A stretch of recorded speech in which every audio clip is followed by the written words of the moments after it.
the difficulty being introduced like that, there's no way in the world that I can live up to it. So I just have to just say thank you, Tom. You know what? I'm so glad you're our chairman.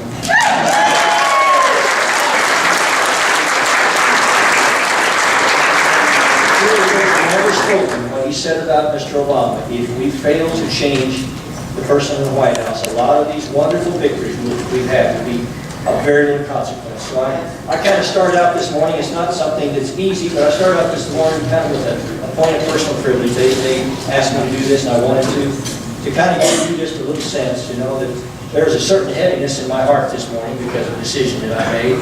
And yet, I want you all to know, from the bottom of my soul, that I did what I truly thought was right for this country and for the conservative cause and for the Republican Party. You know, sometimes we forget that the old saying that a politician looks only to the next generation, but a statesman looks to the next election. I mean, the politician looks only to the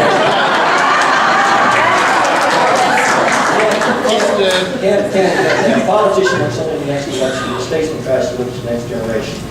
And as God knows my heart, I was trying and continue to try and continue to believe that we did make a decision that would be right for this country and the party and the next generation. And that is truly the case. And I hope that I get a chance to talk more about that. But I want you to know that I'm as committed as I've ever been, and there's some vital things happening in the House, truly vital things, things that took a little bit of an ominous turn just in the last 5 days. They're very, very important, especially related to our national security. And I'm doing everything I can to, on a lot of different fronts, and there was no one factor. But believe me, I didn't do it out of selfishness or fear or anything. We did it because we thought it was right, even though you know, looked like we had an excellent chance to win the primary because of all of you. And I don't know what would have happened, but now it's in God's hands, and we're going to go forward and do the best we can. With that, let me shift gears and thank Michele and others for giving me that opportunity to say just something brief there.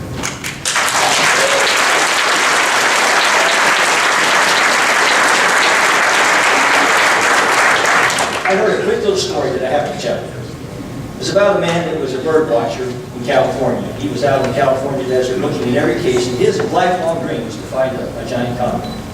And one hot afternoon, he was looking in his field glasses and saw a giant condor soaring over the canyon, many miles away. And he watched it very closely, and it flew up under the cliff and disappeared. And he knew that he had found the nest of the giant condor.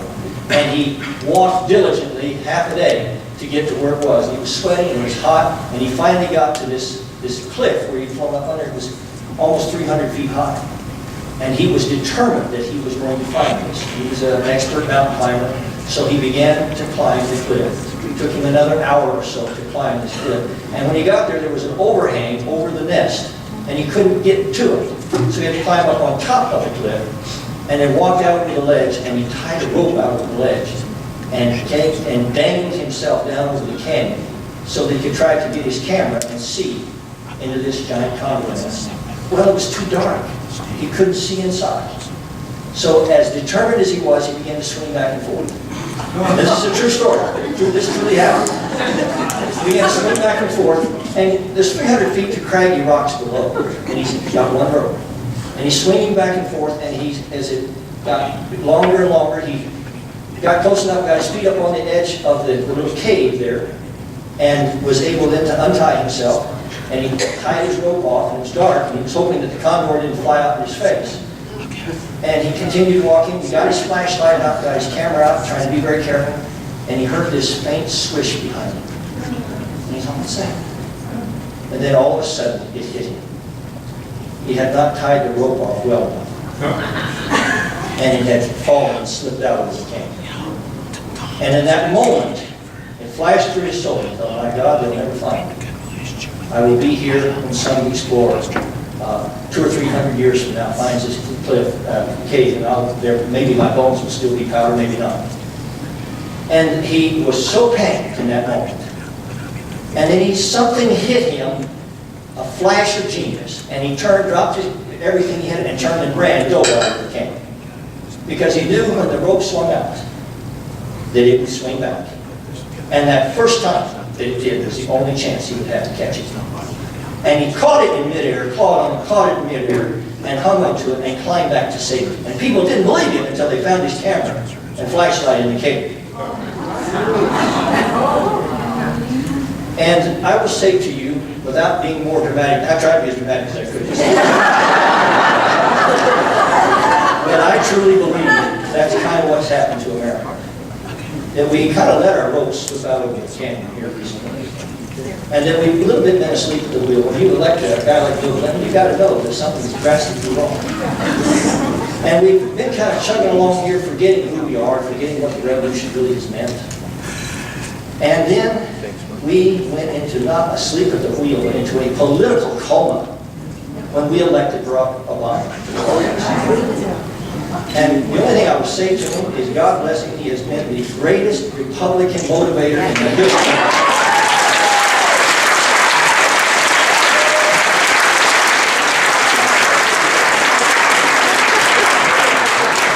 And the Tea Party and the people of this country saw that this man was leading us down to a path of hopelessness and undermining everything that the country stood for. And they woke up. It wasn't the genius of the Republican Party, even though I love it. I'm a member of the party, I love all that. It wasn't our genius that did it. It was the awakening of the American people, and they are now awake, and if we want our dreams to come true, we have got to stay awake. And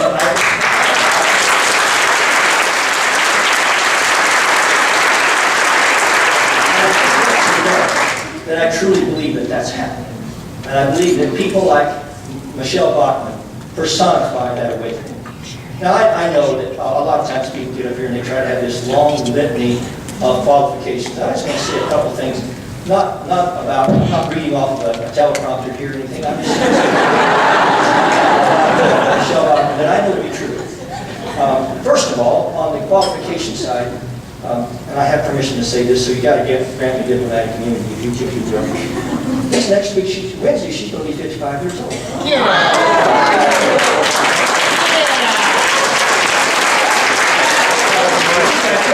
Because the media always tries to do everything they can for Republican women to diminish who they are and to somehow make them look like lightweights. Let me tell you, Michele is diminutive, but she is no lightweight.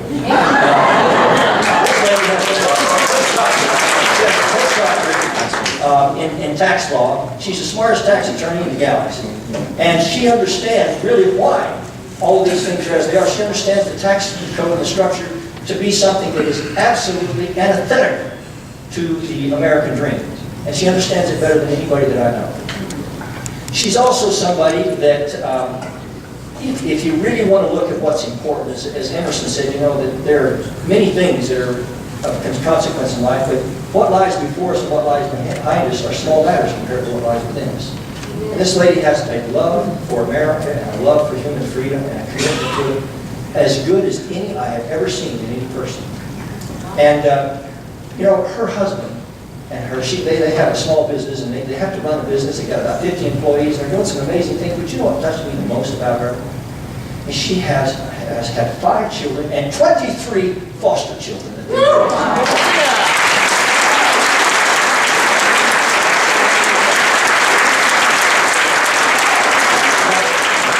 That's getting down to the heart of it. And I don't know what God has for this lady. I don't know what direction that she will finally go.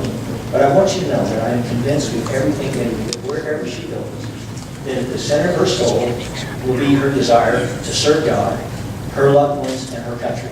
And I guess I would quote a passage that Lincoln stole from somebody else, they tell me. He said, let all the ends that you aim at in life be your countries, your gods, and the truth. Be noble, and the nobleness that lies in other men, sleeping but never dead, will rise in majesty to meet thine own. And I truly believe this party and this country is going to do what it was put on this earth to do, to be a beacon of freedom and a light of hope that is cast across every lonely face on this planet. Then we have to be the noble people that God called us to be from the founding fathers first, lit that fire in the souls of the early colonists.